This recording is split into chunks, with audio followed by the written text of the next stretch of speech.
Dan ini yang bikin saya pengen pingsan ketika pengen jalan ke arah anak-anak. Kuping kiri saya ada yang bisikin gini, "Keran belum dimatiin, tolong matiin."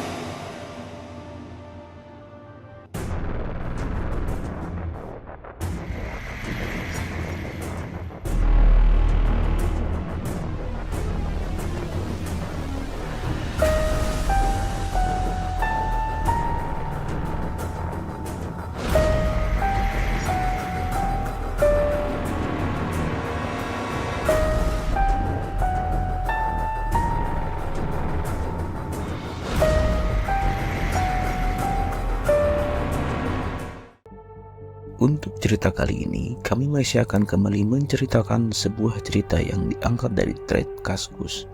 Kali ini berasal dari miliknya akun Mini27 dengan judul asli Hantu Kuntilanak Jangkung dan Gangguan di Sekolah. Untuk link ceritanya, seperti biasa sudah kami taruh di deskripsi ya. Jadi kalau mau baca threadnya bisa langsung diklik linknya. Oke, kalau gitu langsung aja kita mulai.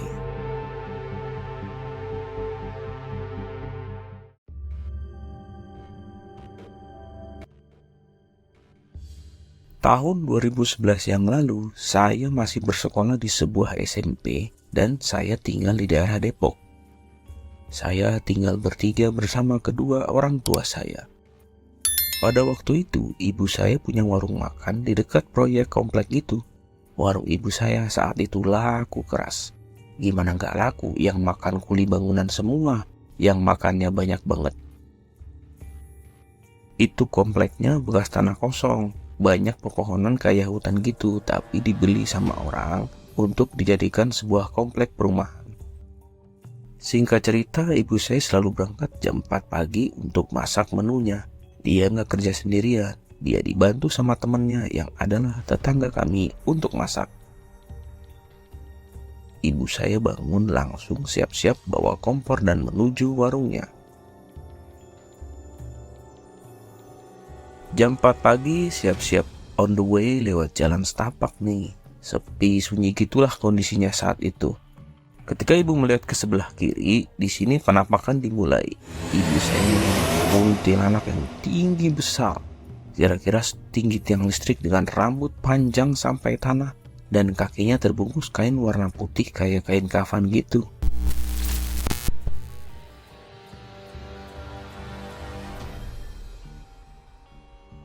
Ibu saya hanya terdiam melihat hal itu, gak bisa menoleh kemanapun dan kakinya pun terasa berat untuk melangkah. Nah lalu kuntilanak itu berjalan ke arah pintu masuk kompleks sambil memainkan rambutnya. Kayak dipuntir-puntir gitu deh. Setelah masuk ke pintu, tiba-tiba lenyap bak di telang bumi.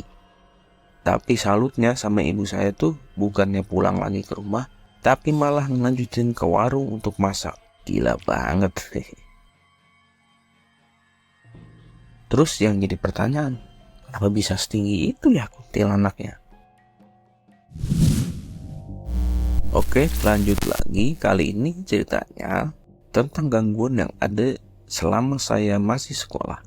Sekarang saya sudah lulus sekolah, tapi saya masih ingat betul kisah mistis yang ada di sekolah saya, di sebuah SMK di daerah Ragunan. Sekolah Negeri Pariwisata. Ya pasti teman-teman yang tinggal di sekitar Ragunan menuju ke arah Pejaten Village pasti tahu deh sekolah saya itu apa. Sekolah saya emang terkenal angker. Bukan hanya yang di kitchen yang angker, tapi seluruh sekolah angker, termasuk restoran, hotel, dan bagian belakangnya. Saat itu saya anak boga. Anak boga nggak semata-mata belajar masak doang. Anak boga pun belajar gimana menjadi pelayanan atau yang sering disebut waiters atau service. Tempat praktek servis di sekolah saya ada 3 dan satu yang paling angker yaitu Tata Hidang 2. Tempat ini terasa banget banyak aura mistisnya. Ketika pertama masuk hawa tuh udah gak enak deh. Apalagi orang yang sensitif sama makhluk-makhluk tak kasat mata pasti bisa langsung merasakan. Banyak dari kakak kelas saya yang sering kesurupan. Apalagi kalau kita lagi praktek bikin minuman, pasti berantakannya minta ampun. Suatu ketika saya dapat giliran praktek bikin minuman. Saya dari pagi pasti udah menduga bakal terjadi hal-hal yang gak masuk akal. Awalnya biasalah, anak-anak pada ribut bercanda sana sini. Dan pada akhirnya kita selesai lalu beres-beres. Ya gimana sih suasana ribut sekolah? Udah sepi, kira-kira jam 5:30 sore waktu itu. Hampir gelap pula. Kejadian aneh terjadi. 1-2 anak keringat dingin melihat sosok putih di bagian sudut kasir gitu, Pak. Tinggi putih seperti perempuan. Ya emang dia selalu muncul di sana jika suasananya gaduh.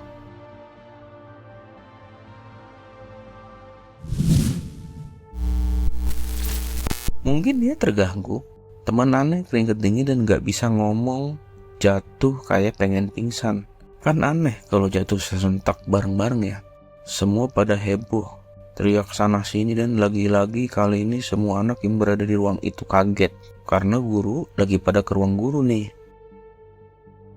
Kaget setengah mati saya ketika sama sekali gak ada orang. Tiba-tiba di pojok lemari di tempat ditaruhnya botol minuman ada suara teriakan, "Woi berisik!"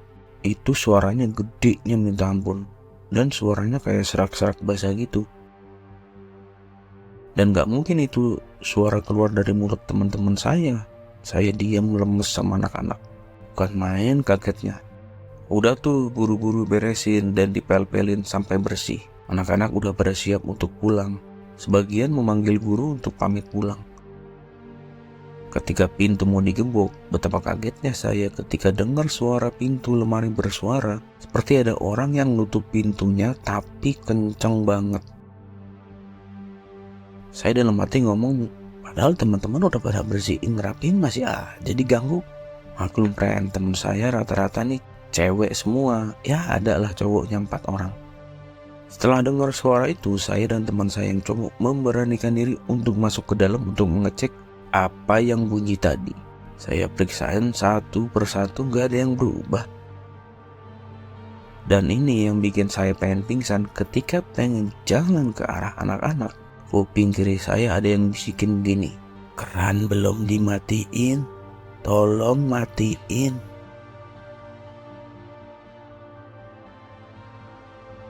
Aneh masih ingat jelas itu suara sampai sekarang. Saya berbalik ke arah tempat cuci gelas dan ya, air kerannya masih keluar dan belum dimatiin. Setelah saya matiin, saya langsung lari dan gembok itu ruangan.